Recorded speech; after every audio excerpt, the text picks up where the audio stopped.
Start பண்ணிட்டேன் சொன்னாடி சௌகரியம் போல ஆரம்பிச்சோம். ஸ்ரீரங்க வீர ரகுபுங்க வேத மௌலி குருவேட தேந்திர கருணா பரிணாம போதம் சேஷாச்சலே சுச்சிரபோதித சாத்திர பிருந்தம் சேஷாத்ரிநாத குருவரியமகம் பிரபத்தியே. எல்லாருக்கும் அடியனுடைய நமஸ்காரங்கள். இதுல அவிரோதாத்தியாயத்துல நாம 2 அதிகரணங்கள் பார்த்தோம். வியட் அதிகரணம், அடுத்ததாக தேஜோதிகரணம் பார்த்தோம். 3ஆவதாக ஆத்மாதிகரணம் பார்க்கிறது. நாத்மா ஸ்ருதேர் நித்தியத்வாச்ச தாப்யா அப்படின்னு ஒரே ஒரு சூத்திரம் இங்க இருக்கு. நாத்மா ஸ்ருதேர் நித்தியத்வாச்ச தாப்யா அதிகரணத்தினுடைய சாரபூதமான அர்த்தத்தை அடியன் முதல்ல இந்த இடத்துல சொல்றேன், அப்புறமா விஸ்தாரமா பார்க்கலாம். இந்த அதிகரணத்துல வேததிகரணத்துல சொல்லப்பட்டதான சித்தாந்தத்துக்கு மேல இங்க ஒரு கேள்வி ஏற்படும். அங்க ஆகாசத்துக்கு உற்பத்தி உண்டு அப்படின்னு சொன்னோம். அப்போ ஒரு சூத்திரம் அசம்பவஸ்து சத்தோ அனுபவத்தேகே அப்படின்னு ஒரு சூத்திரம், 9வது சூத்திரம். அந்த சூத்திரத்துல பிரம்மத்தை தவிர்த்து மற்ற எந்த பதார்த்தங்களுக்கும் அசம்பவம் தான் அனுப்பத்தி அப்படின்றது. அசம்பவம் அப்படின்னா அனுப்பத்தி, உற்பத்தி இல்லா தன்மையானது பிரம்மத்தை தவிர்த்து வேற எந்த பதார்த்தத்துக்குமே வரவே வராது. அப்போ பிரம்மம் மட்டும்தான் நித்தியம், மற்ற எல்லா பதார்த்தங்களும் அனித்தியம் அப்படின்ற மாதிரி பார்த்தோம். பிரம்மம் மட்டும்தான் நித்தியம். இப்போ ஜீவன் நித்தியமா அல்லது அனித்தியமா அப்படின்னு ஒரு சந்தேகம் ஏற்படுறது. நீ என்ன சொன்ன?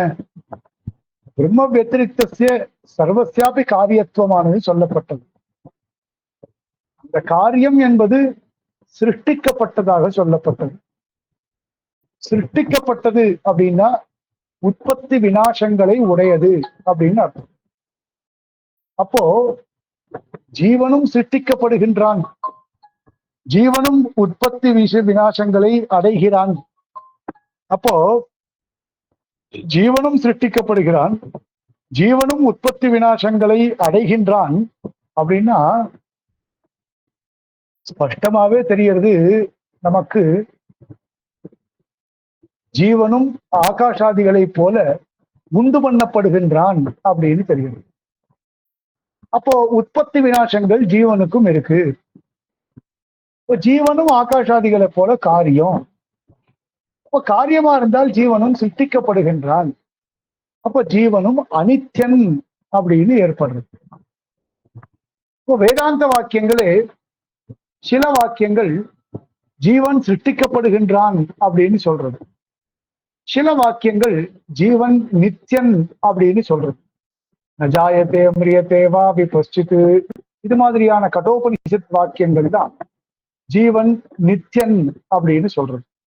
அப்போ ஜீவன் நித்தியன்,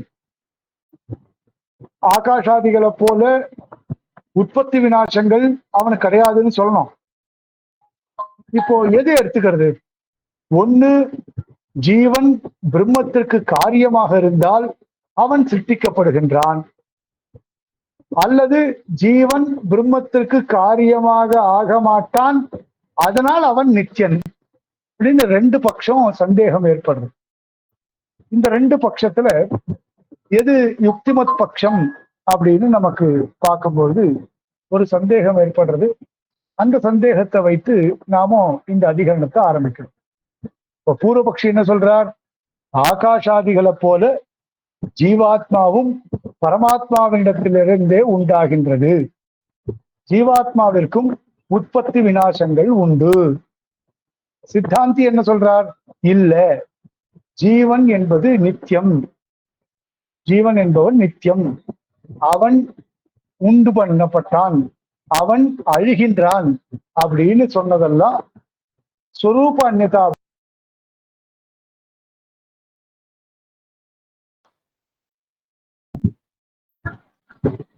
என்னாச்சு? கண்டினியூ பண்ணுங்க, என்னாச்சுன்னு தெரியுது. ஸ்வரூப அந்நியதா பாவம், சுபாவ அந்நியதா பாவம் அப்படின்னு ரெண்டு வச்சுண்டு, ஜீவனுடைய நித்தியத்துவம் என்பது ஜீவனுடைய ஸ்வரூபத்துக்கு நாசம் ஏற்படல, ஜீவனுடைய சுபாவத்திற்குத்தான் நாசம் ஏற்படுகின்றது அப்படின்னு இந்த இடத்துல சொல்ல போறார் சித்தாந்தம். இது அதிகரணத்தினுடைய சாரமான விஷயம்.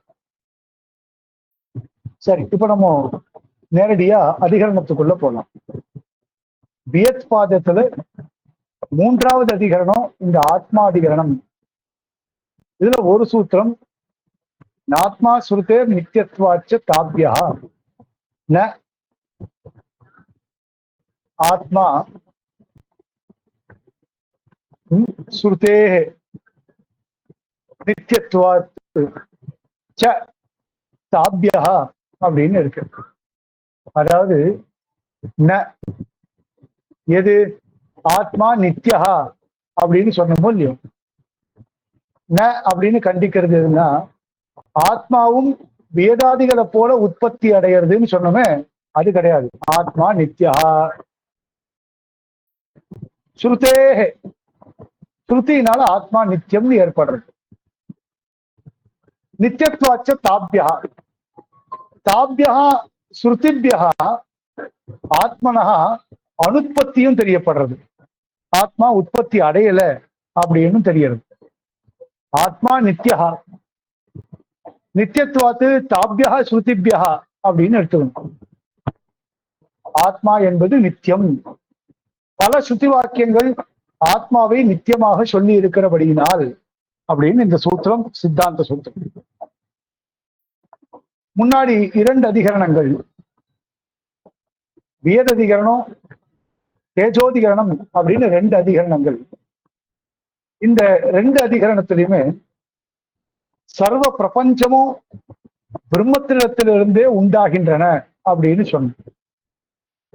இப்போ ஜீவாத்மாவுக்கு உற்பத்தி உண்டா இல்லையா அப்படின்னு சம்சயம் ஏற்பட இந்த அதிகரணமானது ஆரம்பிக்கிறது. இதுல பூர்வபக்ஷி சொல்றார், ஆகாஷாதிகளை போல ஜீவாத்மாவுக்கும் உற்பத்தியானது உண்டு. ஏன் அப்படின்னால், பிரதிஜா ஹானிர் அவ்யதிரேகாத் அப்படின்னு ஒரு சுத்தி வாக்கியம் நீ சொன்ன. ஒரு சூத்திரம் நம்ம சொன்னோம். எங்கன்னா இங்க வேததிகரணத்துல 5வது சூத்திரம், அந்த 5வது சூத்திரத்துல நாம ஸ்பஷ்டமா சொன்னோம், பிரதிஜா ஹானிர் அவ்யதிரேகாத் அப்படின்னு சொன்னோம். பிரதிஜைக்கு ஹானி ஏற்படும். ஆகாஷாதிகளை நித்தியமாக ஏற்றுக்கொண்டால் பிரதிஜைக்கு ஹானி ஏற்படும். ஹானி அப்படின்னா பிரதிஜைக்கு பங்கம் ஏற்படும். பிரதிஜை என்ன? பிரதிஜை காரண விஜானேன காரிய விஜானம் சர்வம் விஜாத்தம் சியாத் அப்படின்னு ஏக விஜானேன சர்வ விஜான பிரதிஜை.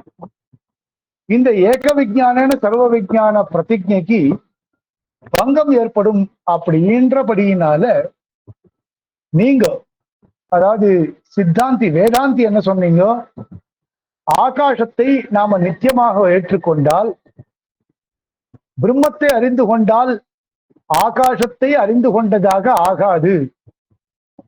அப்ப ஏக விஜான சர்வ விஜான பிரதிஜைக்கு பங்கம் ஏற்படும். அதனால ஆகாசத்தையும் காரியமாகத்தான் ஏற்றுக்கொள்ள வேண்டும் அப்படின்னு அங்க சித்தாந்தி சொன்னார். அந்த சித்தாந்தத்துக்கு மேல இங்க ஆக்ஷேபமானது ஏற்படுறது என்ன அப்படின்னா, நீங்க அங்க வந்து சொன்னீங்க ஏக விஜான சர்வ விஜான பிரதிஜைக்கு பங்கம் ஏற்படும்னு. அதே மாதிரி நான் சொல்றேன், ஏக விஜான சர்வ விஜான பிரதிஜைக்கு பங்கம் ஏற்பட்டுரும் அப்படின்றபடினால ஜீவனுக்கு உற்பத்தியானது சொல்லிதான் ஆகணும் அப்படின்னு பூர்வபக்ஷி சொல்ற. நீங்க என்ன பாயிண்ட் சொல்லி அவனை கண்டிச்சீங்களோ அதே பாயிண்ட வச்சுன்னு அவர் நம்மளை மடக்கிறார். ஜீவன நித்தியம்னு சொன்னால் ஏக விஞ்ஞான சர்வ விஞ்ஞான பிரதிஜைக்கு ஹானி ஏற்படுமே அப்படின்னு சொல்றாங்க. பிரம்மத்தை அறிந்து கொண்டால் ஜீவாத்மாவை அறிந்து கொண்டதாக ஆகாது அப்படின்னு சொன்னோம். சர்வ விஞ்ஞான பிரதிஜை இல்லையா? சர்வ விஞ்ஞானம் அப்படின்னு சொல்லும் போது அதுல ஜீவனும் அடங்கி இருக்கிறான். ஜீவனும் காரியம் என்கின்றபடினால ஜீவனும் அடங்கி இருக்கிறான். அப்போ பிரம்மத்திற்கு ஜீவன் காரியம் அப்படின்னா மட்டும்தான் உங்களுக்கு ஸ்பஷ்டமா ஏக விஞ்ஞான சர்வ விஞ்ஞான பிரதிஜையானது சித்திக்கும் அப்படின்னு சொன்னோம். ஆகையினால ஜீவனுக்கு உற்பத்தி இல்லைன்னு சொன்னால் அது எப்படி? நித்தியமாக இருக்கிறான் அப்படின்னால் அவன் முன்பு இருந்ததை போல இருக்கிறானா அல்லது இப்பொழுது நூதனமாக சிருஷ்டிக்கப்பட்டானா இப்படின்ற கேள்விகளுக்கெல்லாம் நீங்க பதில் சொல்ல வேண்டி வரும். இப்ப நித்தியமாக இருக்கிறான். இன்னும் சில வாக்கியங்கள் இருக்கு. சதேவ சௌமியமக்ராசித் ஏகமேவாத்விதீயம் அப்படின்னு வாக்கியம் இருக்கு. அப்போ சதேவ ஆசீத், ஏகமேவ ஆசீத், அத்விதீயம் ஆசீத், இந்த மாதிரியான வாக்கியங்கள்லாம் சொல்றோம் நம்ம. அதாவது சிருஷ்டிக்கு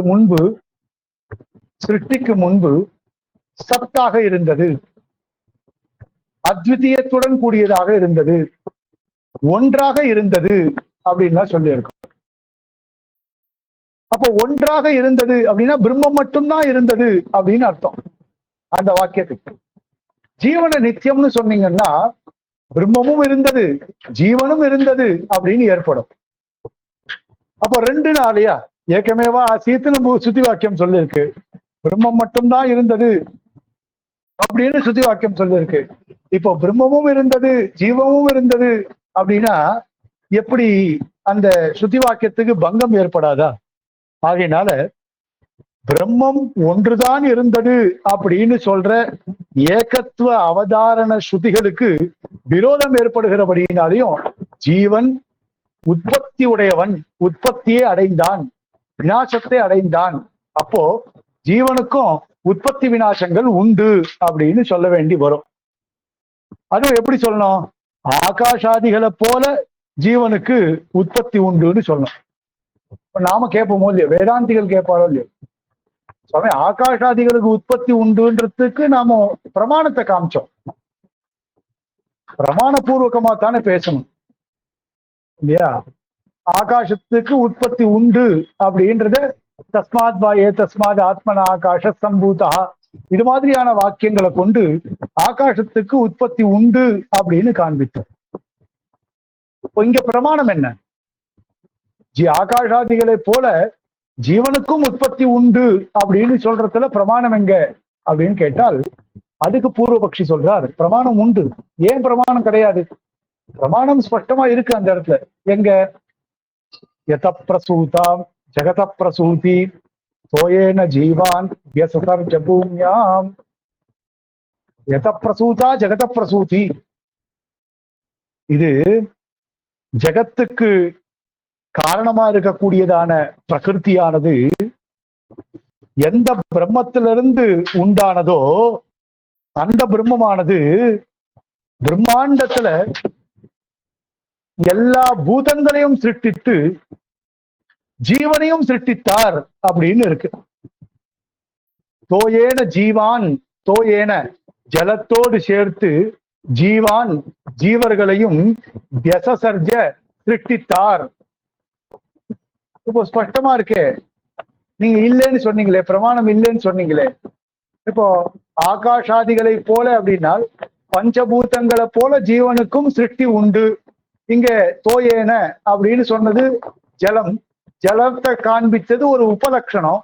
ஜலம்னு சொன்னால் மற்ற பூதங்களும் சேர்த்துத்தான் அப்படின்னு அர்த்தம் அந்த இடத்துல. அப்ப தோயேன ஜீவான் வியசர்ஜ, ஜீவான் வியசர்ஜ, ஜீவர்களை வியசர்ஜ சிருஷ்டித்தார் அப்படின்னு இருக்கு.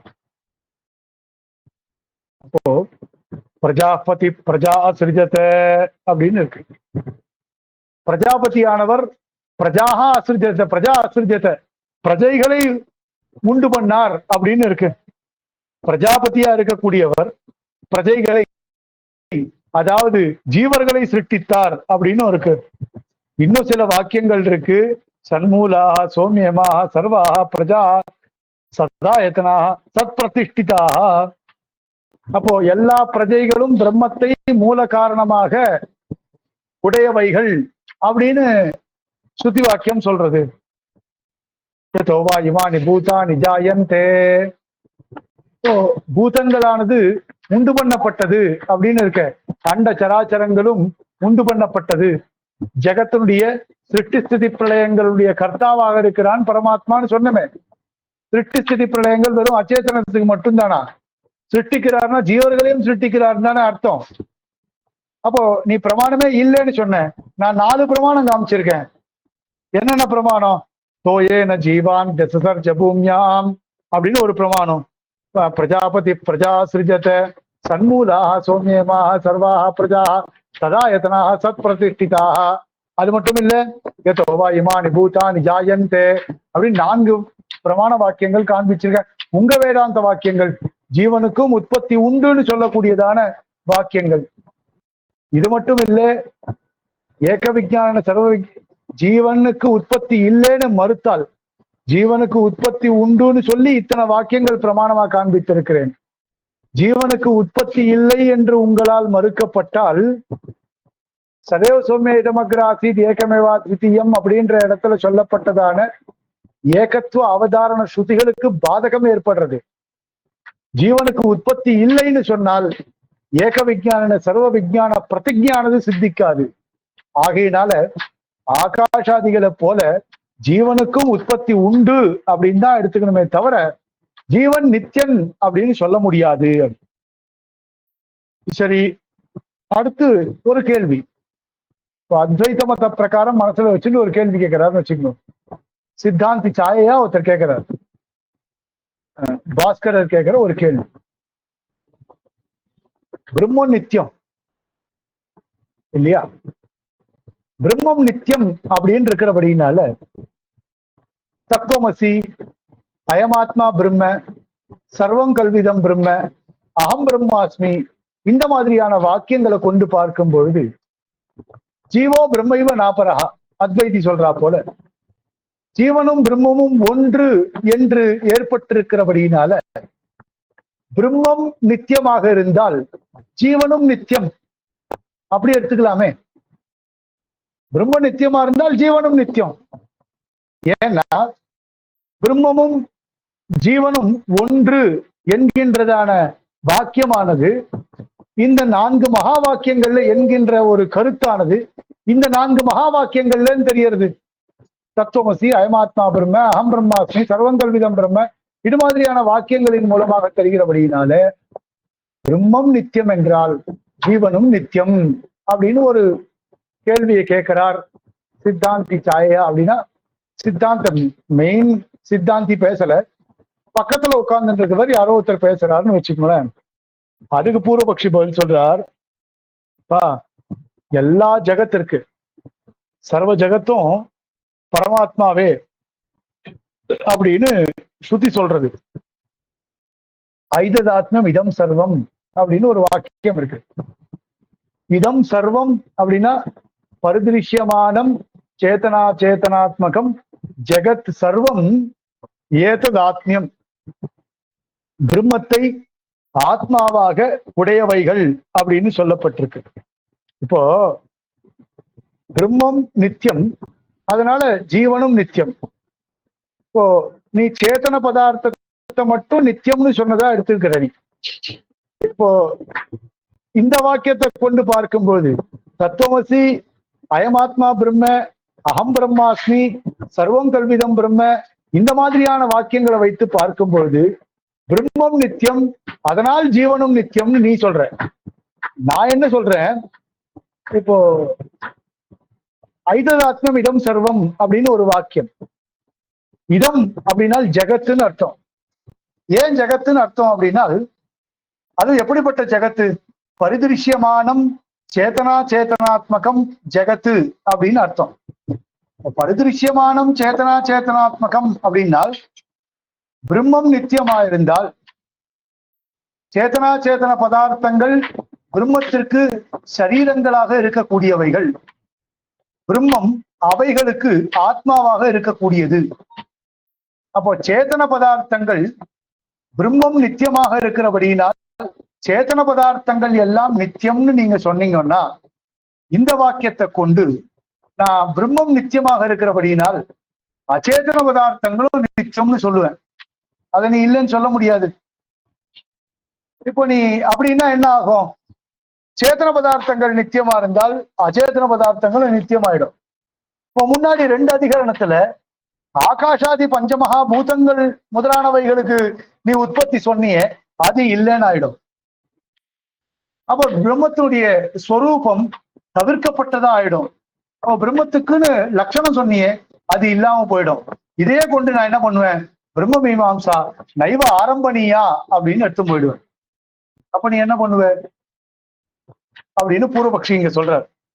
எல்லா ஜெகத்தும் பரமாத்மா அப்படின்னு சுத்தி வாக்கியங்கள் சொல்றபடினால அச்சேதன பதார்த்தங்களும் நித்தியம் அப்படின்னு ஆயிடும். இப்போ இந்த இடத்துல நீ ஒண்ணு சொன்ன வேத அதிகரணத்துல, வாயுஷ்ச அந்தரிக்ஷஞ்ச ஏத்தது அமிர்தம் அப்படின்ற இடத்துல அமிர்த சப்த விவகாரம் எதற்காக பண்ணப்பட்டு இருக்கிறது அப்படின்னால், வெகுகாலம் இருக்கிறான் அப்படின்றதுக்காக பண்ணப்பட்டிருக்குன்னு நீ சொன்ன. அதையே நான் இங்க எடுத்துக்கிறேன். இந்த பிரம்மம் நித்தியம் ஜீவனும் நித்தியம் அப்படின்னு இருக்கு அப்படின்னா அதுக்கு என்ன தெரியுமா அர்த்தம்? நித்திய சப்தத்துக்கு இந்த இடத்துல வெகுகாலம் இருக்கிறான் அப்படின்னு தான் அர்த்தம். ஏன்னா அச்சேதன பதார்த்தங்கள்லாம் லயமடைந்த பிறகு ஜீவன் லயத்தை அடைகின்றான் அப்படின்னு தான் சொல்லணும். அப்ப வெகுகாலம் இருக்கிறான் அப்படின்ற ஒரு அர்த்தம் தானே தவிர உற்பத்தி விநாசங்கள் அற்றவன், உற்பத்தி விநாசங்கள் இல்லாதவன் அப்படின்னு ஜீவனுக்கு எங்கேயுமே சொல்லப்படலையே. அப்படி அர்த்தம் கிடையாது. ஆகையினால ஜீவனும் ஆகாஷாதிகளை போல சிருஷ்டிக்கப்படுகின்றான், ஜீவனும் ஆகாஷாதிகளை போல பரமாத்மாவிடத்திலிருந்து உண்டாகின்றான் அப்படின்னு தான் அர்த்தம் அப்படின்னு இங்க பூர்வபக்ஷி ஸ்பஷ்டமா சொல்றார் இந்த இடத்துல. இப்படி ஒரு பூர்வபக்ஷம் இருந்தால் சித்தாந்தி அதுக்கு பதில் சொல்றார். நாத்மா சுருத்தேர் நித்தியத்வாச்ச தாபியா. ஆத்மா உற்பத்தியத்தேன்னு சொன்னியா இல்லையா? ஆகாஷாதிவத்து ஆத்மா உற்பத்தியத்தே. ஆகாஷாதிகளை போல ஆத்மாவானது உண்டு பண்ணப்படுகிறதுன்னு சொன்னியே, அது கிடையாது, அது தப்பு. ஆத்மா நித்யா ஸ்ருதேஹே, ஸ்ருதினால சித்திக்கிறது நித்தியம். இப்போ இந்த நித்தியத்துவம் எப்படி நிலைக்கும்? இத்தனை வாக்கியம் காமிச்சனே, தோயேன ஜீவான் வெசசர்ஜ பூமியாம் பிரஜாபதி பிரஜா சிருஜத, இந்த மாதிரிலாம் நான் வாக்கியம் காண்பிச்சனே. அப்படின்னால் தாப்பியா ஸ்ருதிப்பியா அந்த நித்தியத்துவமானது நிலைச்சு நிக்கிறது. அதுக்கெல்லாம் நான் பதில் சொல்ல போறேன். சரீர விசிஷ்ட ஜீவர்களை சிருஷ்டித்தார் அப்படின்லாம் பதில் சொல்ல போறோம் நாம. அப்போ எப்படி பதில் சொல்ல போறோம் அப்படின்றத இங்க காண்பிக்கிறார். ஆத்மா ந உற்பத்தியதே, ஜீவனானவன் உண்டாவதில்லை. ஏன்னா ஸ்ருதே, வேத வாக்கியம் அப்படி சொல்றது. கட்டோபனிஷத் வாக்கியம் இங்க எடுக்கிறார். நஜாயத்தே மிரியதே வா விபஸ்சித், ந அயம் விபஸ்சித் விவிதம் பஷ்யதி இது விபஸ்சித். பலவிதமாக பார்க்கின்றான் அப்படின்றபடினால ஜீவன் இந்த இடத்துல விபஸ்சித் அப்படின்ற ஒரு சொல்லினாலே சொல்லப்படுகின்றான். அப்போ விவிதம் பஷ்யதி இது விபஸ்சித். பல பிரகாரங்கள்ல பார்க்கும் பொழுது ந ஜாயத்தே ந மிரியத்தே அயம் ஜீவா, இந்த ஜீவனானவன் பிறப்பதும் இல்லை, உண்டாவதும் இல்லை, மரிப்பதும் இல்லை அப்படின்னு ஸ்ருதி வாக்கியம் ஸ்பஷ்டமா இந்த இடத்துல தெரிவிக்கிறது. ஞாக்ஞௌ த்வௌ அஜௌ ஈசனீஷௌ அப்படின்னா, சர்வஜனா இருக்கக்கூடியவன் பரமாத்மா, அல்பஜனா இருக்கக்கூடியவன் ஜீவன். அப்போ ஈசன் நீச்சா, அவன் உண்டாகாதவன் அப்படின்னு சொல்லப்பட்டிருக்கு. தாபியா ஸ்ருதிகள் மூலமாகவே ஜீவனுக்கு நித்தியத்துவமும் சித்திக்கிறது. ஜீவா நித்யா இது கதம் அவகமியதே, நித்தியத்துவம் கதம் அவகமியதேனா தாபியா ஸ்ருதிபியா நித்தியத்துவம் அவகமியதே அப்படின்னு சொல்லணும். ஜீவனுக்கு நித்தியத்துவம் பொருந்தும் என்பது எப்படி தெரிகிறது அப்படின்னா ஸ்ருதிகளின் மூலமாக தெரிகிறது. பல ஸ்ருதி வாக்கியங்கள், நித்யோ நித்யானாம் சேதனச்சேதனானாம் ஏகோ பகூனாம் யோ விததாதி காமான்.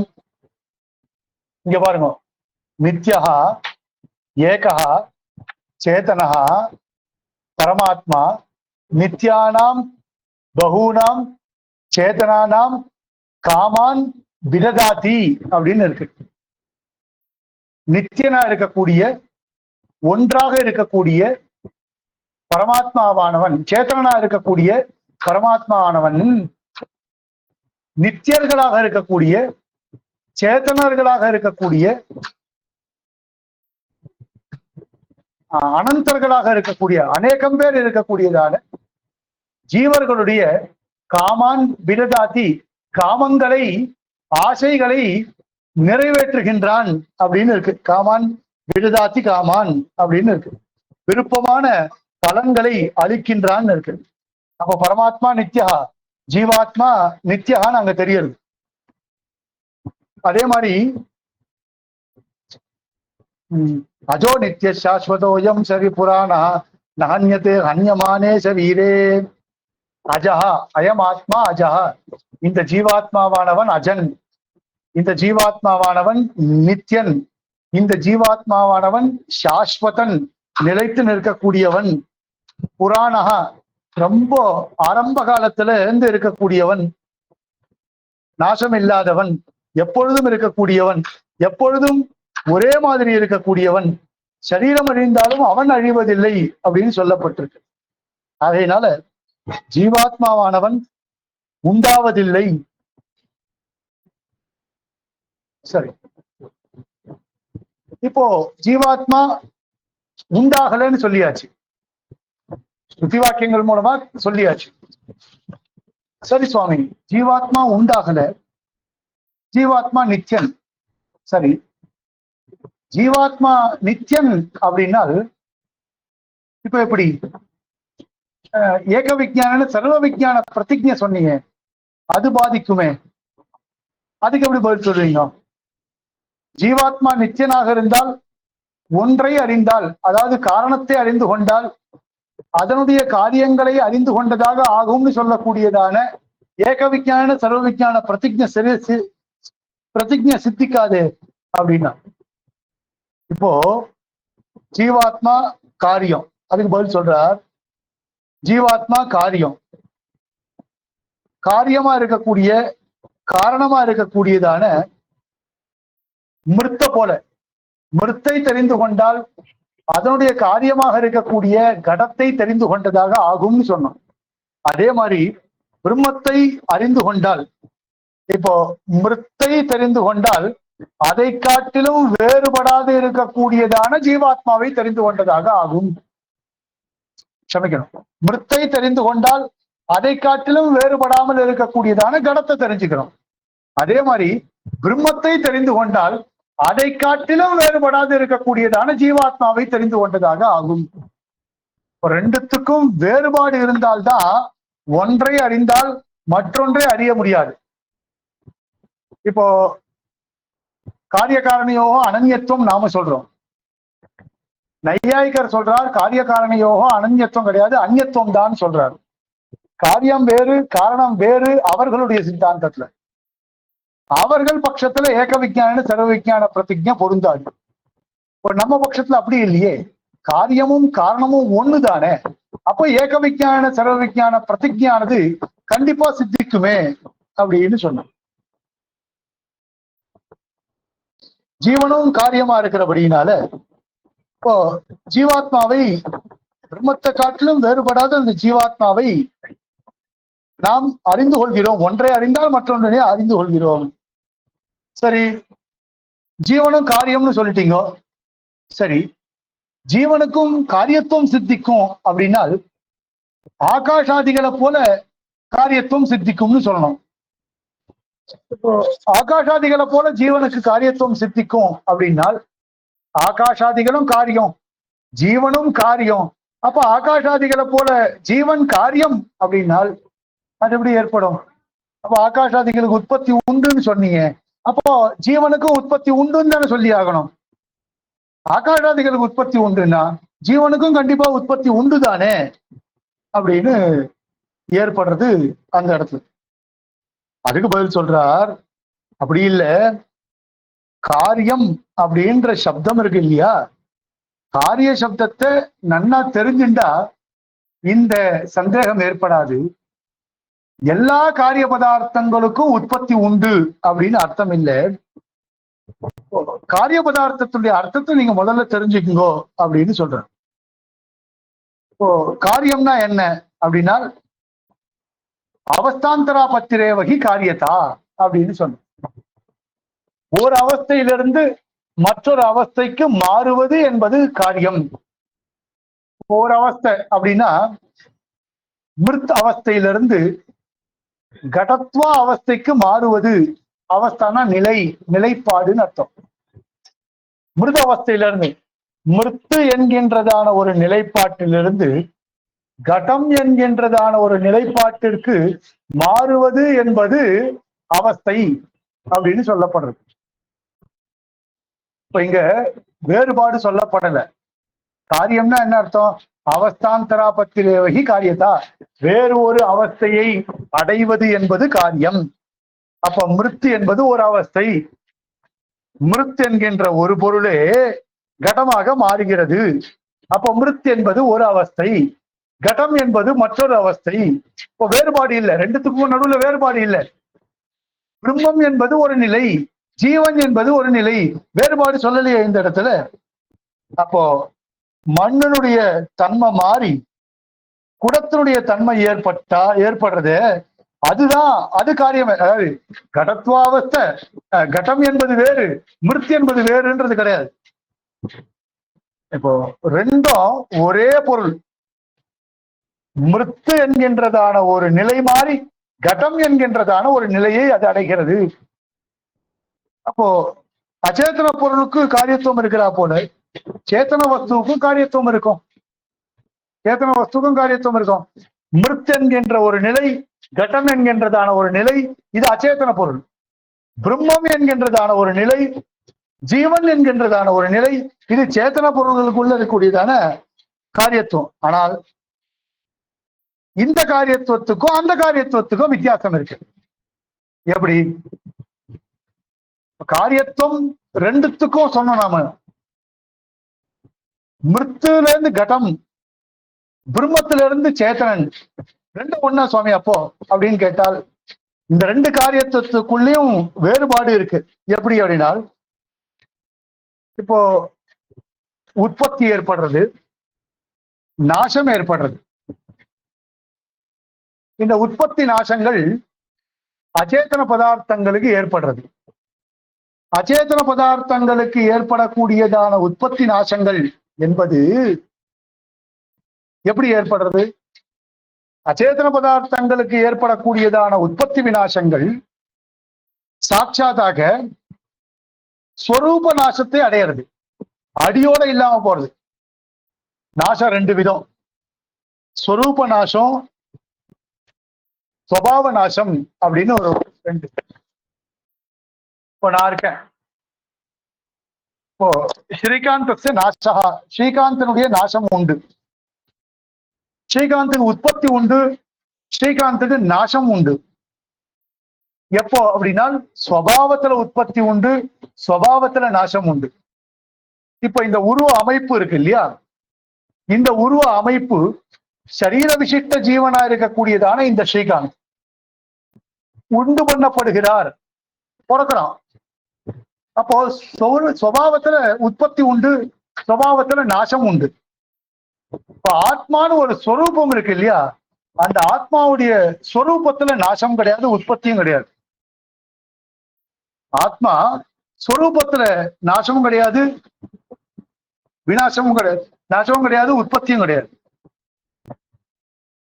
இந்த ஆத்மாவே சரீர விசிஷ்ட ஜீவனாக தன்னுடைய சுபாவத்தை வெளிப்படுத்தும் பொழுது அப்போ உற்பத்தியும் உண்டு, நாசமும் உண்டு அப்படின்னு சொல்றோம். ஆகாஷாதிகளுக்கு அப்படி இல்லை. ஆகாஷாதிகளை பொறுத்த மட்டிலும் பார்த்தால் அச்சேதன பதார்த்தங்களுக்கு சொரூப நாசமும் உண்டு, சுபாவ நாசமும் உண்டு. ரெண்டு விதமான நாசமும் உண்டு. எப்படி சுவாமி, எனக்கு புரியல கேட்போம் இல்லையோ. அதுக்கு பதில் சொல்றார், ஜீவனுடைய ஞானம் பூர்ணமா வெளிப்படணும், அதான் அவனுடைய சொரூபம் இல்லையா. ஜீவனுடைய ஞானம் பூர்ணமா வெளிப்படணும், இது அவனுடைய சொரூபம். ஆனால் ஜீவனுடைய ஞானம் என்பது பூர்ணமாக வெளிப்படாமல் சுருங்கி விரிதல் என்கின்றதான ஒரு தன்மை இருக்கு. மம ஞானம் உற்பத்தியதே, மம ஞானம் நஷ்யதி அப்படின்னா பிரயோகம் சொல்றோம். என்னுடைய ஞானமானது உண்டு பண்ணப்பட்டது, என்னுடைய ஞானமானது என்ன, என்னுடைய ஞானம் உண்டு பண்ணப்படுறது, என்னுடைய ஞானம் அழியக்கூடியதா இருக்கு, சுருங்கி விரிதல் என்ற தன்மையே உடையதா இருக்கு. அப்ப அதெல்லாம் என்ன பண்றது அப்படின்னு கேட்டால் அதுக்கு பதில் சொல்றார், இதுதான் சொரூப நாசம், சுபாவ நாசம்னு சொன்னோம். தர்மபூத ஞானத்துக்கு கர்மாவினால சுருங்கி விரிதல் என்கின்றதான ஒரு தன்மை இருக்கு. இதை வச்சுட்டுதான் ஜீவன காரியம்னு சொல்றோம். இது காரிய வர்க்கத்துக்குள்ள அச்சேதன காரிய பொருள்களுக்கும் சேத்தன காரிய பொருள்களுக்கும் இருக்கக்கூடியதான பேதம். இதே பாஷ்யக்காரர் வேற சில திருஷ்டாந்தங்களின் மூலமாகவும் காட்டுறார் இந்த இடத்துல. எப்படின்னா, போக்கியமான வஸ்துக்கள், போக்தா இருக்கான். போக்கியம்னா என்ன? போகத்துக்கு விஷயமா இருக்கக்கூடியதான சாதனங்கள். அதாவது இப்படி வச்சுக்கணும், அனுபவிக்கப்படக்கூடியதான பொருட்கள் போக்கியம், அனுபவிக்கக்கூடியவன் போக்தா இல்லையா. என்னுடைய போகத்துக்கு விஷயமா இருக்கக்கூடிய பதார்த்தங்கள் இதெல்லாம் போகத்துக்கு விஷயமா இருக்கு. போக்தா யாரு? நான் அனுபவிக்கிறேன். இப்ப என் கண் முன்னாடி லேப்டாப் இருக்கு, இங்க ஃபேன் இருக்கு, கண் முன்னாடி லேப்டாப் இருக்கு, ஃபேன் இருக்கு, இதே முன்னாடி ஏகப்பட்ட புஸ்தகங்கள், கேட்ஜெட்ஸ் இதெல்லாம் இருக்கு. அதெல்லாம் என்னுடைய போக்கியம். அவன் எல்லாவற்றையும் அனுபவிக்கக்கூடியவன் யாரு? நான் தான். அதனால போக்தா நானு. இதை நியமிக்கிறவன் யாரு? பரமாத்மா. அவன் தான் நியந்தா, அவன் தான் நியமிக்கிறான். என்ன இவைகளை அனுபவிக்கும்படியாக நியமிக்கிறான். இப்போ போக்தா, போக்கியம், நியந்தா அப்படின்னு மூணா பிரிச்சுக்கணும். இப்போ போக்கிய வஸ்துவுக்கு உற்பத்தி உண்டு, முதல்ல சொல்லிட்டோம். வீரதிகரணம், தேஜோதிகரணம் இவைகள் எல்லாத்துலயும் சொல்லிட்டோம். போக்கிய வஸ்துக்களுக்கு உற்பத்தி உண்டு. அந்த உற்பத்தியானது ஜீவனு கிடையாது, அதனால ஜீவன் நித்தியம் அப்படின்னு சொல்லிட்டோம். இப்போ போக்கியத்துக்கு உற்பத்தி விநாசங்கள் உண்டு, போக்தாவுக்கு உற்பத்தி விநாசங்கள் கிடையாது. ஆனால் அவனுக்கு அந்த போக்கிய வஸ்துக்களை அனுபவிக்கிறபடியினால அவனுக்கு சுகதுக்கங்கள் உண்டு. இப்ப நான் லேப்டாப் அனுபவிக்கிறேன், இப்ப நான் வச்சு பாடம் சொல்லிட்டு இருக்கேன், இப்படி கையை வச்சுன்னு பாடம் சொல்றேன்னு வச்சுக்கோங்களேன். இப்ப சார்ஜர்ல இருக்கு, திடீர்னு ஷாக் வருது எனக்கு, அதனால நான் துக்கத்தை அனுபவிக்கிறேன். போக்கியமான வஸ்துவை போக்தாவான ஸ்ரீகாந்த் அனுபவிக்கும் பொழுது துக்கம் ஏற்படுறது அப்படின்னா அது நியந்தாக்கு வராது, ஈஸ்வரனுக்கு கிடையாது இல்லையா. இப்போ போக்தாவுக்கு சுக துக்கங்கள் உண்டுன்றது தான் சங்கோச்ச விகாசங்கள் கர்மாவனால ஏற்படுறது. ஈதிருஷ சுகதுக்க விகாசங்கள், சுகதுக்கங்கள் அச்சேதன பதார்த்தத்துக்கு கிடையாது, ஜீவனுக்கு தான் உண்டு. இதனால ஏற்படக்கூடியதான சுகதுக்கங்கள் போக்தாவிற்கு ஏற்பட சுகதுக்கங்கள்ல நியந்தாவான பரமாத்மாவுக்கு ஈடுபாடாதுன்னு கிடையாது. ஆகையினால சேத்தனன் அச்சேதனன் இவைகளுக்கு ஈஸ்வரன் ஆத்மாவாக இருக்கிறான்.